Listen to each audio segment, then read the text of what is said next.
Yo, how's it going, people? So, a few days back, Nintendo finally unveiled some details regarding their upcoming online membership, their paid online membership. A lot of people have been wondering what is going on with this, because they announced that this thing would be coming within year one of the Nintendo Switch, and now it's been pushed back into close to year two. If you can believe it or not, it's coming a year and a half after the system launched, which is wild when you think about it. But they unveiled some details, and a lot of you guys have been wondering, what do I think about them? As a person who is both very supportive and critical of the Switch and the way Nintendo is handling things, am I going to be subscribing to this $20 a year service? We'll get to that later, but first things first, let's go over some of the details that they unveiled. And here's the funny thing, because this is the first time that they've actually publicly talked at great length about their online service. And at the same time, they really haven't said much of anything. Like, when you go down the list of things here, there's really not that much more details available than what we had just a few months back. So first things first, I think the biggest takeaway from all this is that Nintendo is indeed going to be including cloud storage support for all of your game saves. Thank freaking God. Cloud storage support has become synonymous with not just video game consoles, but just everything we do in our day-to-day life. Our Google accounts have backups for our photos, for our contacts, for everything you could think of. It's all saved in the cloud. It's very convenient, to say the least. So the fact that Nintendo is including this with their online service is great. There's no details whatsoever to the extent that they will go with this. We don't know if there's going to be a data cap like there is on PlayStation Plus, or if Nintendo is going to do something archaic and say only one game save per game title. You know, it's Nintendo, so nothing is out of the realm of possibility for asinine decisions, you know what I'm saying? It's like, they give you what you want, but at the same time, it's not. Again, no word on local storage support when it comes to our save data. We still cannot transfer it off of the Nintendo Switch, so rest in peace people who have gotten brick switches or they've gotten their switches stolen. Nintendo needs to address that, but again, another video for another day. We learned about the NES games that they would be including. There was a rumor a while back about potentially having Super NES and NES games with online support. We finally got confirmation. 20 games are going to be added with online play for the first time ever, and it's going to be more games coming as time goes on. Again, something we don't have further clarification on, because the way this is sounding, it sounds like it's more of a Netflix approach, and I do have my concerns with that, but I'm actually going to save it for an entirely different video, because a lot of you guys want me to talk about virtual consoles, the one thing that I haven't talked about when it comes to the Switch, so I will just leave it at this. I am very interested in these older titles having online support. I think that adds a lot of replayability. It can really rejuvenate a lot of these older games, and it would give it a fresh coat of paint, even if it's a game that we've purchased like multiple times before. The fact that it has online play and voice chat with your friends is something pretty cool. Now let's talk about voice chat, because again, it's something that, well, we don't know much about, other than the fact that it is still going to be tied to their online app, which is now going to be paid for. Yes, you actually have to subscribe to the service in order to use the app.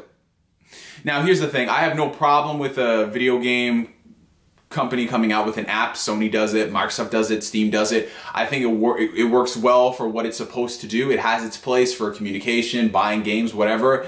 But when you're tying the entire voice chat community experience to the app, that's where I have a problem, because I do not want to have to use a separate device just to do something that should be built into the system. I don't care if they weren't thinking about this or blah, blah, blah, blah. It is a hindrance, and it is a strike against towards Nintendo Switch, where I can't just put on a pair of headphones and voice chat with my friends and squat up in these games. That is an issue, and people need to stop downplaying it, saying, well, if you were going to talk to your friends, you would use Discord or something else. You'd have to use another service. Exactly my point. Why can I play my PlayStation 4 and start up a party with my friends easily, and we can just hop in from game to game? Why can I turn on my Xbox and do that? Why can I do that on PC with the built-in Steam application? Granted, if you're on PC anyway, you can use other applications. But you're on PC, you're on the platform, you have the option. With the Switch, you don't have the option at all. You have to have something else. And rest in peace for the people out there who, you know, don't have smartphones. Believe it or not, there are some people who don't. Some people like to go straight up flip phone, you know what I'm saying? But yeah, again, we need to know more details as far as that is concerned, because that is just a hindrance. And the fact that you still have to use that stupid headset adapter dongle thing. Jesus Christ. Special offers. Stay tuned for news on special deals and offers for our members. I assume it's going to be the same way Microsoft and Sony deal out extra discounts with PlayStation Plus and Xbox Live. That is very good. I do want to see that, especially if you are subscribing to an online service. And yeah, online play, it's going to be behind a paywall. They mentioned all of their first-party titles: Splatoon, ARMS, Mario Kart, Mario Tennis, Sushi Striker, The Way of Shushido, which I don't think is out yet, but again, I think it's going to be a big title they focus on. And yeah, that's basically it as far as the bulk of the details. Pricing, we already knew that way back when. For 1 month, $4, 3 months, $8, 12 months, $20 a year. And this is actually really cool. A family membership is $34.99 a year. And with this membership, I believe it spreads across 8 accounts. So if you really wanted to, I don't know if they have a way to track it by household, you could get together with 8 of your friends and all of you guys would only be paying, what, $5 a year if my math is correct? If that. That's actually pretty cool, to say the least. I hope they don't try to tie it to a particular address, but I don't know if they would have a way of doing that.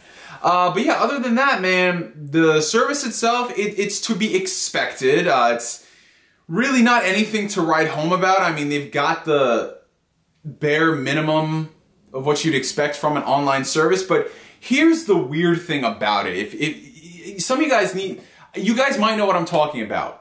The fact that this online service is just so bare bones and giving you the bare minimum, it kind of makes me go like, do I really want to pay $20 a year for this? You know what I'm saying? Because if you look at the wording of things with some of their games, they only mention their first-party titles. So does that mean there's a chance that third-party games might not have to use the online subscription paywall? Could there be a chance that a game like Rocket League can run just fine and you can play online without having to pay the $20 a year?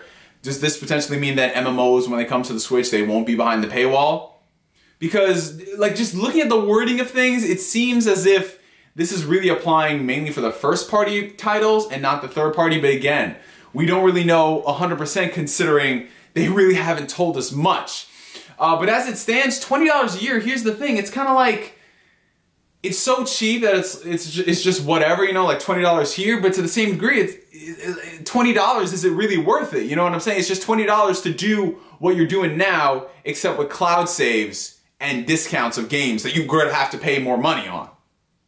The whole NES and Virtual Console approach, I like the fact that they're included with the service. They're trying to give more bang for your buck. But again, this is a problem I'm going to mention in the other video. How far does that go? Are they going to be rotating these games out? Are you ever going to have the chance to purchase these games separately?